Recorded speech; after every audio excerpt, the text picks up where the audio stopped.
This segment sponsored by Foster Financial. Today is Wednesday, so you know it's time for Wealth Wednesday, providing you with excellent financial advice from our financial advisor, Caleb Doane from Foster Financial. Hi, how are you? Doing well, thank you. Welcome back. So Wednesdays are always great because I know that you are going to share with us interesting information. And today, the topic is kind of juicy. Okay, so we're going to talk about the bank collapse and what is going on with that and how it specifically will affect investors. So share with me, what is happening? Yeah, absolutely. So I'm sure people have heard a lot about, Silicon Valley Bank and just the issues that the entire banking industry has had. And I think to some extent people might think, hey, if I didn't have any money invested at Silicon Valley Bank and if my banks are not in trouble, then it doesn't affect me. Yes. But the same issues that, Silicon Valley Bank and other banks across the country have had also impact people's bond portfolios inside of their 401k or inside of their IRA. So, people just need to be aware that, those same issues can impact them across their portfolio. Right. And to really understand why, I guess we can just, do a brief synopsis of what some of these banks are going through right now. Okay. So essentially, in a nutshell, and this is very, simplified down, but a bank will take all of the deposits that they have, and then they estimate out what the withdrawals are going to be over the next, 5, 10, 20 years, whatever it might be.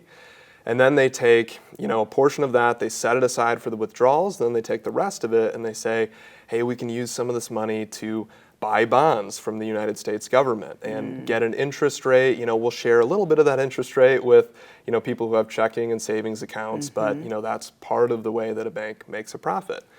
The issue can arise when withdrawals end up being a little higher than what they anticipated. Okay, so inflation is really high. People are paying $6 for eggs as opposed to $3, and they're not saving as much, and maybe they're withdrawing a little more.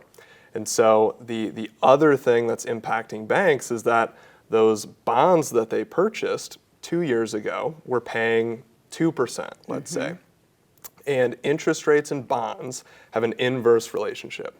Okay, so when the Fed raises interest rates like they have over the past couple of years, or at least the last year, old bonds decrease in their value. And the reason is because, if I were to go sell you a bond that only pays 2% interest, and you could go to the government right now and buy a bond that pays 4% interest, you wouldn't want my old, 2% interest bond. It looks relatively less attractive. And so if I wanted to sell it to you, I'd have to give it to you at a discount.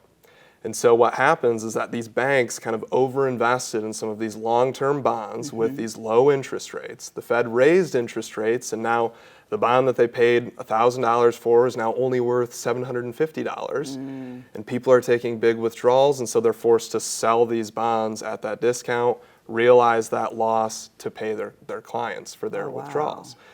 And so, it can obviously be an issue. That's what a lot of these banks are going through.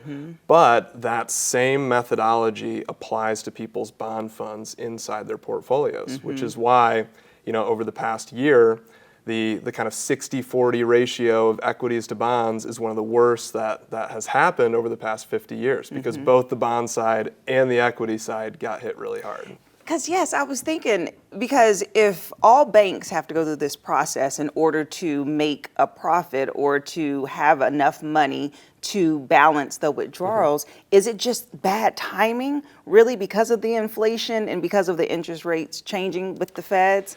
Is it bad luck or is it bad business? Yeah, it's definitely a mix of a lot of things. So on one hand, people can somewhat sympathize with the banks because in 2021, the Fed came out and said, hey, inflation is going to be a little bit high, but it's transitory. It's going to go back to normal. We're going to raise interest rates only a little bit, okay? And then inflation exploded. It wasn't transitory. They jacked up rates way more than what they anticipated. So on one hand, the banks were given information that was wrong from the Fed. On the other hand, some of these banks were improperly managing their risk, right? So, if you're purchasing a ton of these really long maturity bonds and then interest rates go up, that's the game you play. And so, on one hand, it's mismanagement. On the other hand, of course, the Fed was was not correct in their assumption of what interest rates were going to do. Okay, that makes sense because tech companies like to play it more risky For anyway sure, in all areas. Okay, and of course 2022 it was just a bad bond year just Yeah. across the board. Yep. And so how does that translate to an individual investor like us at home? We're looking at it, how can we learn or be prepared in our own finances with this crisis? Yeah, that's a great question. So essentially that same situation we talked about with the banks happens on a smaller scale inside somebody's bond portfolio in their 401k or IRA. So what happens in a bond fund is that, you're in this fund with 1,000 other investors, okay? And all these investors give $1,000 to the bond fund manager, and he buys a bunch of bonds across the entire portfolio with different maturities and all of that. And so, of course, if interest rates rise, like they have, the price of this bond fund decreases. Now, if every one of you, all 1,000 of you, decided, hey, we're just going to hold out, wait till these bonds come due, you'd be fine. But the issue is you're in it with 999 other people. Right. And so some of them get scared, they pull their money out. Some of them are just taking withdrawals because that's what they need to do in retirement. And it forces this bond fund manager to sell some of these bonds at a steep discount. And so when that happens, you're now realizing some of these losses and your portfolio goes down. Okay. And so one of the main strategies we've been using for clients over the past, year and a half is taking people out of these bond funds and instead, for every single investor, buying individual bonds and CDs. Because that way you're no longer in it with 999 other people.